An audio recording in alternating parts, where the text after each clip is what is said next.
ETF index mutual funds నేర్చుకుని stock మార్కెట్లో రాణించాలనుకుంటున్నారా? వెంటనే ఈ నెంబర్కి కాల్ చేయండి. రమగారి చందమామ కథ ఏదైనా చెప్పుకుందామండి. పాత చందమామ కథల్లో జయ పూర్వమట ఒక మహిష్మతి నగరం అనుకుందాం. దానికి నాగాదిత్యుడు అని ఒక రాజుగారు ఉండేవాడు. రాజు చాలా సమర్థుడు, తెలివైన వాడు, మంచి గట్టివాడు. ఆయనకి రాజవతి దేవని భార్య, దేవాదిత్యుడని కుమారుడు. నాగాదిత్యుడికి దేవాదిత్యుడని కొడుకు. అయితే వీళ్ళకి ఆ మహిష్మతి నగరానికి చుట్టుపక్కల పెద్ద పెద్ద అడవులు ఉండేవి. ఈ రాజుకి చాలా మృగయ వినోదం ఎక్కువ, మృగయ వ్యసని. ఆయన వేటాడడం అంటే మంచి ఇష్టం. అయితే దీనికి ఏంటంటే ఒక పక్కగా డాకిని వనం అని ఒక వనం ఉందట. పేరే ఏదోగా ఉంది కదా. ఈ డాకిని వనంలో ఏవో తిరుగుతాయి విచిత్రాత్మలు, విచిత్ర ప్రాణులు ఉంటాయని ఆ పక్కకి ఎవ్వరూ వెళ్ళేవాళ్ళు కాదు. సాధారణంగా వేటగాళ్ళు వచ్చి, ప్రభు అక్కడ కుందేలు తిరుగుతున్నాయి, అక్కడ లేళ్ళు తిరుగుతున్నాయి, ఇక్కడ పుల్లు ఉన్నాయి, అక్కడ సింహాలు వచ్చినాయి, ఏనుగులు చాలా ఇబ్బందిగా ఉన్నాయి, లేదా ఏనుగు బాగున్నాయి, వేటకి మంచి బాగుంది అని చెబితే అక్కడికి వెళ్తూ ఉండేవాడు. అయితే ఒకసారి ఒక కోయవాడెవరు ఈ డాకిని వనం ప్రస్తావన చేసి అక్కడికి ఎవరు వెళ్ళర్లేండి అన్నాడు. ఎవరు వెళ్ళంది ఏమిటో చూద్దామనిపించింది దీనికి. జనరల్గా అలాగే ఉంటుంది చూడు మనుషులకి. అవునండి, ఎవరు చేయండి మనం చేయాలి. అక్కడి నుంచి ఈయన డాకిని వనానికి బయలుదేరితే బయలుదేరుతున్నాడని తెలిసి రాణి వద్దంది, ప్రజలు వద్దన్నారు, మంత్రులు వద్దన్నారు, సైన్యాధిపతులు వద్దన్నారు. ఆయన ఠాటును వెళ్ళవలసిందేనన్నాడు. ఆ డాకిని వనానికి వెళ్ళారు. వెళ్తే అదేం విచిత్రంగా లేదు, ఇంకా మామూలు అడవుల కంటే అది ఇంకా బాగుంది. ఫుల్ గ్రీనరీ, మొత్తం పచ్చగా ఉంది. అసలు ఎన్ని పువ్వులో, ఎన్ని చెట్లు, ఎన్ని కాయలో, ఎంత పూతో చెట్ల నిండా. చాలా సరదా వచ్చింది ఆయనకి. అయితే ఏమైంది, ఈయన వేటాడడానికి వెళ్ళాడు లోపలికి. వేటకి ఏం కనపడలా, ఎంత ఆకుపచ్చగా ఆహ్లాదభరితంగా ఉంది. దీనికి డాకినివని పేరు ఎందుకుందో అర్థం కాల. జంతువు అన్నది లేదు అందులో. చివరికి ఆయనకు ఒక కుందేలు కనపడింది. ఏమీ కొట్టకుండా బయటికి ఎందుకు వచ్చేయాలని ఆ కుందేలుని వేసి కొట్టాడు. ఆ కుందేలు దగ్గరికి వెళ్ళేది వీళ్ళు సైనికులు, వేటగాళ్ళు అంతా ఆగిపోయారు, ఏమీ లేదని. రాజు ఊరికే తిరిగి చూస్తాడని ఆయన వదిలిపెట్టారు. ఆయన ఒక్కడే ముందుకెళ్ళి కుందేలు కనపడేసరికల్లా బాణం వేసి కొట్టాడు. ఈ కుందేలు, ఈ బాణం దానికి తగలంగానే ఆ కుందేలు ఒక అమ్మాయిగా మారిపోయింది. అని ఆశ్చర్యపోయాడు. పరిగెత్తుకుంటూ వెళ్ళాడు, గుర్రం దిగి పరిగెత్తాడు దగ్గరికి. తీరా చూస్తే ఆ బాణం పట్టుకుని కూర్చునింది ఒక అమ్మాయి అక్కడ. ఎవరు ఏమిటంటే, నేను ఈ అడవిలో ఉంటాను, నాకు నచ్చిన రూపంలో తిరుగుతాను, ఈ వనం మాదేను అని చెప్పింది. చెప్తే సరే ఆయన మైమరిచిపోయాడు ఆ అమ్మాయిని చూసి. ఆవిడ ఎంత అందంగా ఉందో, నాతో రా, మా ఇంటికి రమ్మని అడిగాడు. అడిగితే సరే నన్ను వివాహం చేసుకుంటానంటే వస్తాను. బాగుంది. సురసుందరి ఆ అమ్మాయి పేరు. ఆ సురసుందరి పుట్టు పూర్వోత్తరము అడవిలో ఎందుకుంది, వాళ్ళ అమ్మ ఏంటి, నాన్నేది, అమ్మ నాన్న ఎక్కడన్నారు, అక్క చెల్లి ఉన్నారా, వీళ్ళకి రాజ్యం ఉందా లేదా, వీళ్ళు ఏం తిని బతుకుతారు, ఏమీ అడగల. పిల్ల నచ్చింది, వచ్చేయమన్నాడు, అంతే. అంతే, వచ్చేసింది. వచ్చాక అంగరంగ వైభవంగా పెళ్లి చేసుకున్నాడు. ఇక సురసుందరిదే లోకం. భార్య రాజవతీదేవి మొహం గిట్టడం మానేసింది. ఆయనకి గిట్టట్లేదు మొహం. పిల్లాన్ని చూస్తే విసుగు. ఒక 5-6 సంవత్సరాలు ఉన్నాయి. ఏమీ వాడి వైపు తలకాయ తిప్పి చూసేవాడు కాదు. ప్రజలంతా ఆశ్చర్యపోయారు. ఆవిడ అందానికి అందరూ మైమర్చిపోతున్నారు. కానీ ఇదేమిటి, ఆ పెద్దరాణిని, లోకంలో 2వ పెళ్ళిళ్ళు సహజం, మామూలు వాళ్ళే చేసుకుంటారు. రాజుగారు 2వ పెళ్లి చేసుకోవడం విచిత్రమేం కాదు. కానీ భార్యని సరిగ్గా చూసుకోకపోవడం ఉంది చూడు, అది వింతగా ఉంది. ఆయన చీదరించుకునేవాళ్ళు ఆవిడ్ని. కొన్నాళ్ళకి సురసుందరికి కూడా ఓ కొడుకు పుట్టాడు. కొడుకు పుట్టిన తర్వాత వీళ్ళంతా ఏం చెప్పుకున్నారు, ఇంకేముంది, సురసుందరి కొడుకే రాజ్యం వస్తుందంటే పెద్దరాణి గారి కొడుకు ఎందుకు ఊరుకుంటాడు. 7 ఏళ్ళ వాడు. ఇప్పుడు చిన్నపిల్లాడికి 20 ఏళ్ళు వచ్చేసరికి వాడికి, పెద్దవాడికి 27 వస్తాయి. వాడు ఒప్పుకుంటాడా? ప్రజల్నిలో తిరుగుబాటు తేడు. అక్కడి నుంచి ఆ సురసుందరికి పుట్టేసింది, ఎలాగైనా సరే ఈ కుర్రాన్ని, మా తల్లిని ఊళ్ళో ఉండనివ్వకూడదు, వాళ్ళు ఉంటే నాకు ఉండబుద్ధి కావట్లేదు, వాడిని చూస్తే నాకు భయం వేస్తోంది అని ఈ భర్తని బాగా ఎక్కేసేసరికి ఈయన ఆలోచించి ఒకరోజు దేశ బహిష్కారం విధించేశాడు. ఏ సందర్భం వచ్చినా అన్న తమ్ముడు కలిసినప్పుడల్లా ఈ తమ్ముడు ఏదో కొడ్డ పని చేయటం, ఆ అన్న ఓ చేయి విదిలించడం. పిల్లలు అట్లా చేస్తారు కదా. వాడు ఎంతసేపు విసిగిస్తున్నాడు అనుకో, 4 ఏళ్ల వాడు 10 ఏళ్ల వాడిని విసిగిస్తే 10 ఏళ్ల వాడు ఎందుకు ఊరుకుంటాడు, ఓ చెంపకాయ కొట్టడు, విసుకుంటాడు, విసిరేస్తాడు, వద్దంటాడు. దాంతో వాడు పోయి తండ్రికి చెప్తాడు, తల్లికి చెప్తాడు. వెంటనే ఈవిడే నా కొడుకును బతకనిచ్చేలాగా లేడు, వీడు పెద్ద అయ్యే లోపల చంపేస్తాడు, ఈ రాజ్యం కోసం వీడు పోటీ అని వాడు భావిస్తున్నాడని పిల్లల్లో లేని ఉద్దేశాలు ఆవిడ బాగా ఎక్కేసేసి. సరే అక్కడి నుంచి ఒక వయసు పెరిగింది. పెద్ద అబ్బాయికి ఒక 20 ఏళ్ళు వచ్చినాయి, 20 ఏళ్ళు పైన వచ్చినాయి. వచ్చి రాగానే ఈవిడ ఇంకా నేను వీళ్ళు ఇక్కడ ఉంటే నేను ఉండను, మా ఇంటికి వెళ్ళిపోతాను అని మొదలుపెట్టేసరికి సరే రాజ్య బహిష్కారం విధించేశాడు రాజు. తల్లిని తీసుకుని వెళ్ళిపోమన్నాడు. మంత్రి సేనాధిపతి ఎవరికీ ఇష్టం లేదు. సరే వాళ్ళు ఏం ఆలోచించుకున్నారు, రాజబహిష్కారం అంటే రాజ్యం చివరిదాకా రథం మీద తీసుకెళ్లి రాజ్యం వెలుపల వదిలిపెట్టాలి. నేను తీసుకెళ్తానని సైన్యాధిపతి రథం ఎక్కించుకుని రాత్రి వేళ చల్లగా తన ఇంట్లో ప్రవేశపెట్టి ఇంట్లోపల బంకర్లో దాచిపెట్టాడు రాణిని, రాకుమారుని.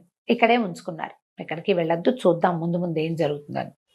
ఈ మంత్రి గారికి ఎలాగైనా ఈ సురసుందరిని అడ్డం తొలగించేసేయాలని ఉంది. ఈవిడ వల్లే ప్రాబ్లమ్స్. ఆయన ఎంతసేపు ఆవిడ చుట్టూతానే తిరుగుతాడు. ఆవిడ ఏం చెప్తే అదే, ఆవిడ ప్లానే తప్పిస్తే ఈవేళ ప్లానింగ్ లేదు, పడలేదు. ఎందుకు మంత్రి సైన్యాధిపతి అదే కదా. అయితే ఏం చేశాడు ఈయన, రహస్యంగా విషం పెట్టించాడు రాణిగారికి.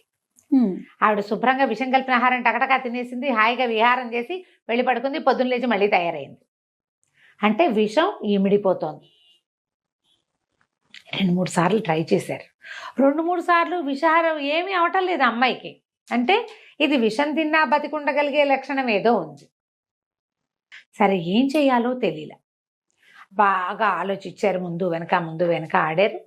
అక్కడి నుంచి ఈ సైన్యాధిపతి అన్నాడు, పంపించేయటానికి లేదా చంపేయటానికి ఏం మార్గం దొరుకుతుందో చూద్దామని సైన్యాధిపతి ఏం చేశాడు, వీళ్ళకి ఇంతకు ముందు కొన్ని ఏళ్ల క్రితం మంత్రిగా ఉన్న ఒక ఆయన తపస్సు చేసుకోవటానికి వెళ్ళిపోయాడు. ఆయనకి కొన్ని దైవశక్తులు ఉండేవని చెప్పుకునేవాళ్ళు. అయితే తండ్రి గారి కాలంలో ఆయన రాజపాలనకి సహాయం చేసేవాడు. ఆయన ఎక్కడో తపస్సు చేసుకుంటున్నాడు. సరే నేను ఆయన్ని వెతుక్కుని వస్తాను, రాకుమారుడు మా ఇంట్లో సేఫ్గా ఉంటాడు, మీకేం భయం లేదు, చూస్తూ ఉండండి ఈవిడ ఏం చేయొచ్చు. ఈవిడ ఇలా చిన్న కొడుకు పట్టాభిషేకానికి ప్రయత్నం చేయించడం మొదలుపెట్టింది. ఈ మన సైన్యాధిపతి ఆ గురువు గారిని వెతుక్కుంటూ ఇక వెళ్ళాడు ఎక్కడికో.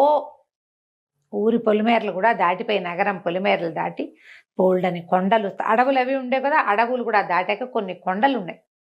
ఆ గుహల్లో ఎక్కడైనా ఆయన ఉండొచ్చు అని చెప్పేసి అక్కడికి వెళ్ళేసరికి ఇతనికి ఆయన దొరికాడు, ఋషి. ఆయన ఎన్నేళ్ల నుంచో దాదాపుగా 30-40 సంవత్సరాల నుంచి ఆ కొండ గుహలో ఉండి తపస్సు చేసుకుంటున్నారు. ఈ సైన్యాధిపతి చిన్న పిల్లాడప్పుడు ఆయన వెళ్ళిపోయాడు.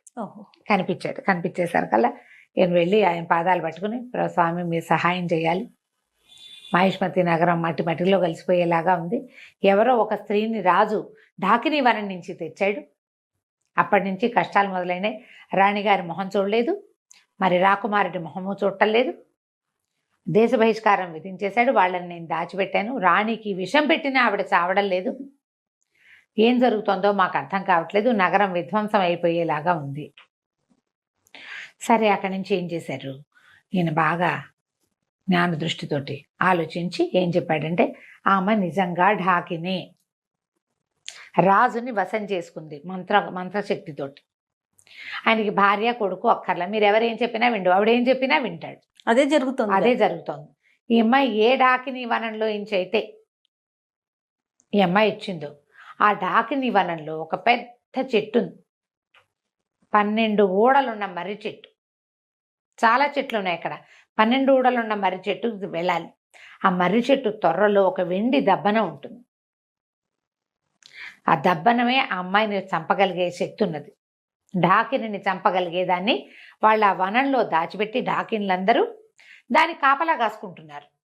ఇన్నేళ్ల నుంచి ఎవ్వరూ ఆ వనంలో ప్రవేశించాల. రాజు అందులోకి వెళ్ళాడు, ఆమెకు వశమైపోయాడు. ఆ దబ్బనం తెచ్చి కాలు మీద, పాదం మీద పొడిస్తే చస్తుంది. అది ఎట్లా చేయాలి, ఎవరు చేయాలి? అక్కడి నుంచి ఇతను అన్నాడు, సరే ప్రయత్నం చేస్తా అని చెప్పి అక్కడి నుంచి బయటకు వచ్చాడు. వచ్చి ఇప్పుడు ఢాకిని వనం వెళ్ళాలంటే మొత్తం ఈ నడిచిందంతా మళ్ళీ వెనక్కి వెళ్ళాలా? అందులోకి వెళ్తే అక్కడ ఏం ప్రాబ్లమ్స్ వస్తాయో తెలియదు. సరే వెనక్కి వచ్చి మంత్రి గారికి ఈ విషయం చెప్పి సైన్యాధిపతే స్వయంగా ఢాకిని వనానికి వెళ్ళాడు. పగటిపూట వెళ్ళాడు. అది అమావాస్య కాకూడదు, మంగళవారం కాకూడదు, ఇట్లా మంచి రోజులు చూసుకుని అవన్నీ కొత్త కొత్త సమస్యలు వస్తాయి. మంగళవారం కాకుండా అమావాస్య కాకుండా చూసుకుని వెళ్ళి ఆ బోలెడన్ని మర్రి చెట్లు వెతికి చివరికి ఆ 12 ఊడలున్న మర్రి చెట్టు త్వరలో చేయి పెడితే ఇంత పొడుగు దప్పనం దొరికింది, ఇంత వెండిది. అది పట్టుకొచ్చాక సరే ఇంటికి వచ్చేసాడు. ఈ లోపల ఏమైంది, ఈవిడ తనకు విషం పెడుతున్నారు అది కానీ తెలుసుకుంది. తెలుసుకుంది. అక్కడి నుంచి రాకుమారుడు బయటికి వెళ్ళలేదని, ఊళ్ళోనే ఎక్కడో దాక్కున్నాడని వాసన పసిగట్టేసింది.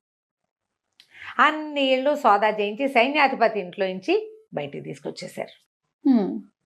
సైన్యాధిపతి ఇంటికి వచ్చేసరి కల్లా రాకుమారుడు పట్టుబడిపోయాడు. దాంతో ఆవిడేమంది, వీడికి ఊరేయాలి, శిక్ష, కుర్రాడికి ఊరి శిక్ష వేస్తే గానీ కుదరదు. దేశ బహిష్కారం ఏమిటి, దేశ బహిష్కార శిక్షని ఉల్లంఘించినందుకు శిక్ష ఊరి. బాగుంది. దేశ బహిష్కారం వెళ్ళిపోయి ఉంటే ఏం బాగుండేది, వెళ్ళలా, ఊళ్ళోనే ఉన్నాడు.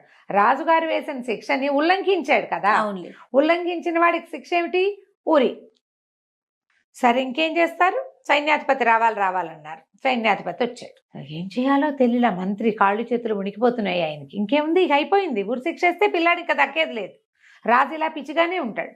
ఒకవేళ రేపొద్దున ఈవిని చంపేసినా ఉత్తరాధికారి ఏడి రాజ్యానికి, అప్పుడేం చేస్తారు. సరే సైన్యాధిపతి ఆయనకి ఒక స్నేహితుడు ఉన్నాడు.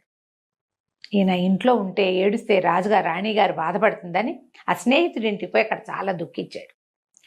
ఏం చేయాలి, ఇంత ప్రయత్నం చేశాం రాజకుమారుడిని రక్షించడానికి, చిన్నపిల్లాడు 20 ఏళ్లవాడు, ఏదో యుద్ధ విద్యలు అవి కొద్దిగా నేర్చుకున్నాడు. తండ్రి నిరాదరణ వల్ల అతను తెలివైన వాడైనా పెద్దగా ఏమీ చేయలేకపోయాడు. మేము ట్రైనింగ్ చేయించుకుంటే రాజుగారు అబ్బాయి రాజు అవుతాడు అనేసరికల్లా ఆ స్నేహితుడు, అతను ఒక మెజిషియన్, ఏమనాలి దాన్ని, ఇంద్రజాలిక, మంచి ఐడియాలు ఉన్నాయి. అతను అన్నాడు, ఈ సమస్య చాలా సులువుగా పరిష్కారం అవుతుంది, నేను చెప్తాను ఒక ఐడియా అని చెప్పి అతను ఒక ఐడియా ఇచ్చాడు సైన్యాధిపతి. అది వినంగానే సైన్యాధిపతి కళ్ళు తుడుచుకున్నాడు, పరిగెత్తుకుంటూ మంత్రి గారింటికి వెళ్ళాడు. ఉరి శిక్ష వేస్తామని, రేపేనని రాణిగారు స్వయంగా వచ్చి పర్యవేక్షించచ్చని చెప్పు. నా దగ్గర ఒక మంచి ఐడియా ఉంది, నా స్నేహితుడు ఇచ్చిన ఐడియా ప్రకారం ఇది వర్కౌట్ చేస్తే ఆవిడ పీడ విరగడవుతుంది. నేను దెబ్బనని తెచ్చా, దాన్ని ఏం చేయాలో ఆ రోజు చేద్దాం అనేసరికల్లా 3 రోజుల్లో ముహూర్తం పెట్టారు. యువరాజుకి ఊరి శిక్ష. కొంతమంది ప్రజలు వాళ్ళు వీళ్ళు చేరారు. సైన్యాధిపతి మంత్రి ఏమన్నారంటే, ఇట్లా పెద్ద శిక్షను ఉల్లంఘించిన వాడిని మన రాజు రాణి సమక్షంలో తీయాలి, మీరు అక్కడ నుంచుంటే ఉరిదీస్తాం మీకు మీ ముందు అంటే ఈవిడ సంతోషించింది. తనకి రాజ్యానికి అడ్డం తొలగిపోతుంది, ఈ రాజ్యం అంతా ఢాకిని హస్తగతం అయిపోతుంది, అదే కదా కావాలి. సరే ఏం చేసింది, వచ్చి ఎదురుగుండా నిలబడింది. ఈ కుర్రాన్ని ఒక గోడ వారగా నిలబెట్టారు, ఒక గోడ దగ్గర నిలబెట్టారు. సరే ఏం చేశారు, ఇట్ట పైనుంచి వేళ్లాడేది కాకుండా అట్నుంచి పోతాడు ఇట్నుంచి పోతాడు, 2 తాళ్ళు మెడకేశారు. 2 తాళ్ళు మెడకి వేయబడి ఉన్నాయి. అటొకడు ఇటొకడు పట్టుకుని లాగుతారు ఊరేయటానికి అనమాట. వెరైటీ శిక్ష. ఈవిడేం చేసింది, ఆ దీని దగ్గర నిలబడింది. సరే ఆ కనపడుతుంది రాజకుమారుడు 2 చేతులు వెనక్కి పెట్టుకుని ఉన్నాడు. చేతులు కట్టేసినట్టు కనపడుతుంది కానీ కట్టలా, 2 చేతులు వెనకాల పెట్టుకుని నుంచున్నాడు. ఆ అబ్బాయికి అట్లా బోధించారు. సరే ఆవిడ ఇంకా దగ్గరకు వచ్చి ఆ చచ్చిపోయేటప్పుడు వాడి ముఖంలో ఉన్న ప్రేత కళ చూద్దాం అనుకుంది ఆవిడ. ఈ అటు ఇటు 2 సైనికులు నిలబడ్డారు కదా, ఈ మధ్యలో రాకుమారుని నుంచోబెట్టారు తాళ్ళేసి. ఇద్దరు చెరో పక్కన తాళ్ళు లాగారు. తాళ్ళు లాగేసరికల్లా ఈ 2 తాళ్ళు వాడి మెడకి బిగుసుకోకుండా 2 తాళ్ళు ఒకటికొకటి పట్టుకుని పక్కకి వెళ్ళిపోయినాయి. రాకుమారుడు ఒక్కసారి ముందుకు పడ్డట్టుగా పడ్డాడు. ఈ పడ్డం ఎట్లా పడ్డాడు, ఆవిడ నుంచునుంది కదా చిన్నరాణి ఎదురుగుండా, ఆమె ముందు సాష్టాంగ పడినట్టు పడ్డాడు. పడంగానే ఈ బొడ్లో నుంచి ఆ దెబ్బనని తీసి ఆమె పాదం మీద గుచ్చేసాడు. అబ్బా, ఆ తాళ్ళు వాళ్ళు వేసిన హుక్ ముడి అట్లా వేశారు. ఆ మెజిషియన్ చెప్పిన ట్రిక్ అది. ఇప్పుడు 2 ఇదేసాము, ఇట్లా లూప్ లాగా వేసాము. ఈ లూప్లో నుంచి అటు ఇటు పట్టకలాగితే లూప్ కూడా వస్తుంది, అది ఎక్కడ బిగుసుకోదు. అతను చెప్పిన ట్రిక్ అది.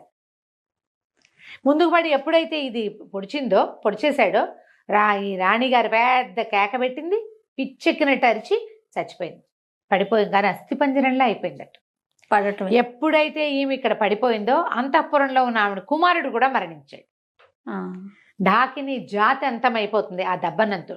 ఓహో, ఇంతలో ఏమైంది, రాజుగారికి తెలుసు కొడుక్కి ఉరిశిక్ష వేసినట్టు. ఆయన అప్పుడే స్పృహ వచ్చినట్టు, ఇదేది రాణిగారేది కుమారుడేడి అని అడగటం మొదలుపెట్టాడు. రాకుమారుడికి ఉరిశిక్ష వేస్తారు కదండి మీరు అనగానే ఆయన ఎలా దీపోమని ఏడవటం మొదలుపెట్టాడు. రాకుమారుడికి ఉరిశిక్ష వేయటం ఏమిటి, నా కొడుకుని నేను ఎట్లా పోగొట్టుకుంటాను, నా భార్య ఏది, ఆమె ఎక్కడుంది, ఆమె ఎంత దుఃఖంలో ఉంది, నా భార్యో నా కొడుకు అని. అప్పటిదాకా ఆయనకి పెళ్ళాము కొడుకు గుర్తు కూడా లేరు. అప్పుడే ఆయన మీద నుంచి ఒక మంత్రు కట్టుపోయినట్టు అయిందనమాట. ఆయన కేకలు పెట్టి ఏడుస్తుంటే మంత్రి గారు పరిగెత్తుకొచ్చాడు. ఏం పర్వాలేదు, అంతా సజావుగా జరుగుతుందని రాజుగారిని తీసుకుని ఇక్కడికి తీసుకొచ్చారు. వచ్చే స్థానానికి తెస్తే రాకుమారుడు చక్కగా నిలబడినాడు. ముందు ఒక అస్థిపంజరం ఉంది. ఇది ఎవరిదంటే ఎవరిది, అక్కడి నుంచి ముందు మనం ఈయన ఒక సెయింట్ని కలిశాడు కదా, సైన్యాధిపతి వాళ్ళ గురువుని. ఆయన ఏం చెప్పాడంటే, ఎప్పుడైతే ఈ అమ్మాయి ఆవిడ మరణిస్తుందో వెంటనే ఆ అస్థిపంజరాలని భూస్థాపితం చేసేసేయండి, పైకి రానివ్వకండి. అంటే 50 అడుగుల లోతున ఒక నుయ్యిలాగా తవ్వి ఆమెది కుమారుడివి ఇద్దరివి అస్థిపంజరాలు అందులో వేసేసి బస్తాల కొద్దీ ఉప్పు పోసి దాన్ని మూసేసి దాని మీద ఒక మామిడి చెట్టుని పాతిపెట్టారు. ఇంకా ఎప్పటికీ వాళ్ళు అక్కడి నుంచి బయటికి రాకుండా అయిపోతారనమాట. అది పళ్ళు కాసేది కాస్త ఏమవుతుంది ఆ వివరాలన్నీ చెప్పలేదు, కానీ ఇలా చేసేసారు. ఆ తర్వాత రాకుమారుడికి అన్ని విద్యలు నేర్పుకుని అతన్ని మళ్ళీ రాజుని చేశారు. పట్టాభిషేకం చేసి రాజుని చేశారు. కథ కంచికి మనం ఇంటికి. బాగుంది రమ్మ.